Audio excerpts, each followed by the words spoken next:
As for you, lift up your staff and stretch out your hand over the sea and divide it, and go through the midst of the sea on dry land.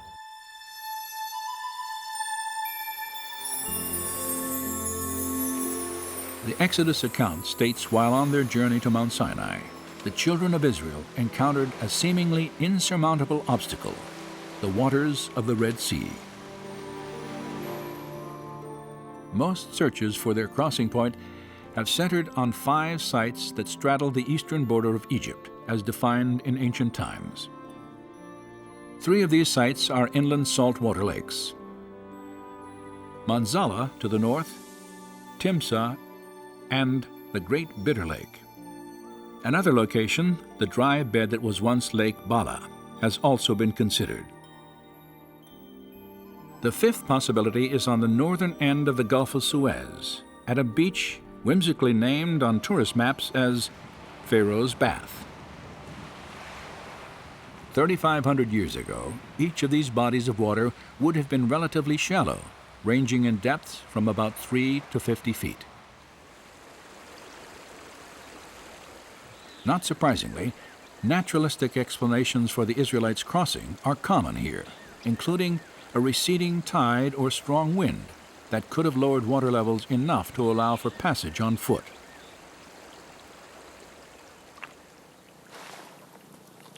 However, no direct evidence has ever emerged at any of these traditional sites to confirm the Exodus narrative.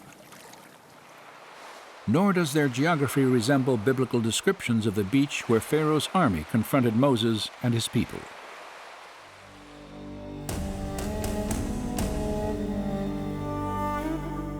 For Pharaoh will say of the sons of Israel, "They are wandering aimlessly in the land. The wilderness has shut them in." As Israel approached the Red Sea, Pharaoh received news that they had wandered into a dense wilderness of mountains and canyons. In contrast to the biblical account, the terrain near the lakes and gulf on what was then the eastern border of Egypt is predominantly flat, wide-open expanses of desert. And when Pharaoh drew near, the children of Israel cried out to Moses, "Is it because there were no graves in Egypt you have taken us away to die in the wilderness?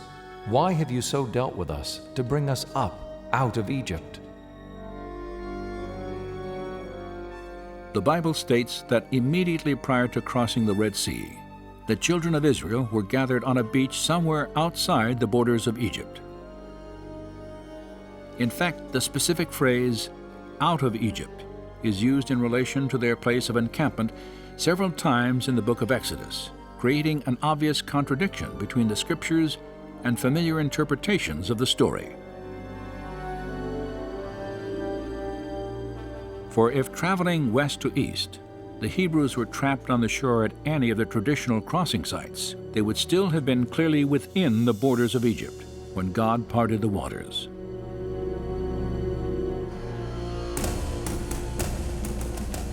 Was it not you who dried up the sea, the waters of the great deep, who made a road in the depths of the sea?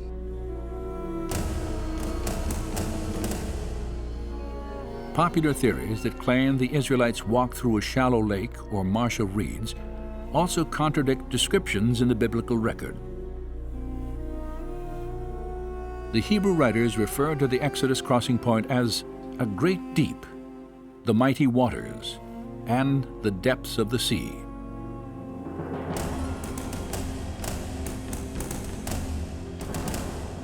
And the Egyptians pursued and went after them into the midst of the sea. Then the waters returned and covered the chariots, the horsemen, and all the army of Pharaoh. Not even one of them remained. In the 1st century, the historian Josephus numbered the Egyptian army at 250,000 men. Skeptics have long questioned how every soldier and horse in an army of that magnitude would have drowned in a shallow lake they could have easily traveled around. No direct evidence of a crossing anywhere along the eastern border of ancient Egypt has ever been discovered. As a result, accounts of the Exodus are often dismissed as fiction or legend. However, this absence of evidence could again indicate that archaeologists have been looking in the wrong places.